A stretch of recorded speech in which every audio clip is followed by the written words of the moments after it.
হাসান, তোমরা জানো যে ডিএনএ তে থাকে ডিঅক্সিরাইবোজ, এটা নিশ্চয়ই জানো। আচ্ছা, এরপরে আসো এই যে অংশটা, এটাকে বলা হচ্ছে জেজুনাম। এটা একটা সুতা, তারা পরস্পর কিন্তু ওভারল্যাপ করতেই পারে। শৈবাল, ছত্রাক, ব্রায়োফাইটা, টেরিডোফাইটা, আম গাছ, জাম গাছ, কাঁঠাল গাছ, লিচু গাছ থাকলে সেটা বেশি স্টেবল হয়, সেজন্য 4s2 না হয়ে দর্পণ প্রতিবিম্ব নয় কোনটি, মানে ডায়াস্টেরিও আইসোমারে। তোমাদের বইয়ে 6 ধরনের গ্লাভসের কথা বলা আছে। তো এই অ্যান্টেনার উপরে বিভিন্ন রেডিও তরঙ্গ।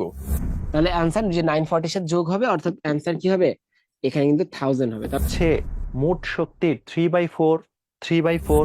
এই চিহ্নগুলো কি বোঝাচ্ছে, কি আমাকে মেসেজ দিচ্ছে সেটা আমি বুঝতে পারছি না। মাতৃভাষার সম্মান রক্ষা করার জন্য রক্ত দিয়েছি আমরা।